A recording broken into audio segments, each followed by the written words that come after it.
অপরাধীদের ভয়ে সহায় সম্পত্তি হারিয়ে এলাকা ছেড়ে পালিয়ে বেড়াচ্ছেন অনেক ভুক্তভোগী। এছাড়াও ঘর থেকে বের হলেই চুরি, ছিনতাই আর ডাকাতির মতো ঘটনায় পুরো নগরবাসী যেন অসহায় এসব অপরাধীদের কাছে। সুনির্দিষ্ট অভিযোগ পেলে ব্যবস্থা নেওয়ার কথা বলছে পুলিশ। ভুক্তভোগীদের সঙ্গে কথা বলে বিস্তারিত জানাচ্ছেন মাহতাব মিনহাজ।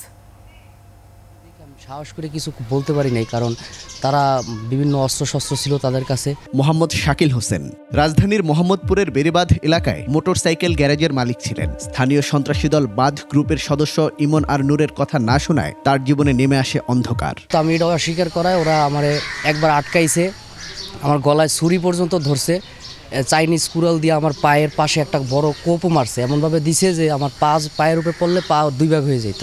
যেখানেই যাই মাস্ক পরে যাই, যদি কোনোভাবে ওদের দলের কোনো লোক যদি আমার দেখতে পায় হয়তোবা আমার একটা বিশাল ক্ষতি হবে।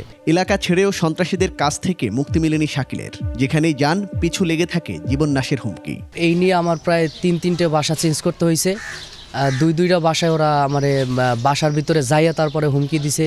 মুন্না নামের এই ভুক্তভোগীর ভাইকে সন্ত্রাসীরা কুপিয়ে জখম করলে প্রাণের ভয়ে এলাকা ছেড়ে পালিয়ে যায়। তাকে খুঁজে না পেয়ে এবার হামলা চালানো হয় মুন্নার উপর।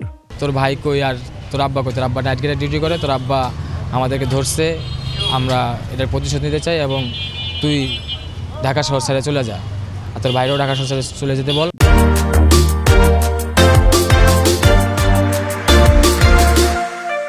দুই ভুক্তভোগীর মতোই অপরাধীদের কাছে অসহায় অনেকেই।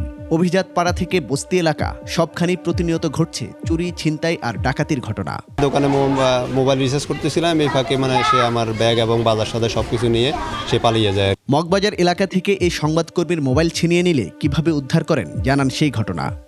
ছিনতাইকারী বলে এমন করে চিৎকার দিয়ে পিছন পিছন গেছি, পরে সাথে আমার একটা মেয়ে এরকম দৌড়াচ্ছে দেখে সাথে আরো 5-7 জন পিছন নিয়ে একদম মৌচাকের প্রায় কাছাকাছি, অন্ধকার রাস্তাটা। তো ওই মুহূর্তে একজন লাঠি দিচ্ছে, তো উনি পড়ে যাওয়ার পর মোবাইলটা ছুঁড়ে ফেলছে। এসব ভুক্তভোগীর দাবি, পুলিশে অভিযোগ করলে অপরাধীরা তাদের আরো বেশি হুমকি দেয়। তখন সময় মতো পান না পুলিশের সহায়তা।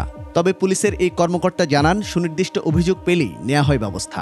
যারা প্রভাবশালী এরকম কেউ, তারা যদি বাদীকে অনর্থক বিভিন্নভাবে হুমকি দামকি দিয়ে থাকে, সেক্ষেত্রে আমরা অবশ্যই সেগুলো বিবেচনা করি। আমাদের কাছে সুনির্দিষ্ট কোনো অভিযোগ নাই। কেউ যদি আমাদের কাছে সুনির্দিষ্ট অভিযোগ প্রদান করে তাহলে আমরা অবশ্যই তার ভিত্তিতে আইনি ব্যবস্থা গ্রহণ করব।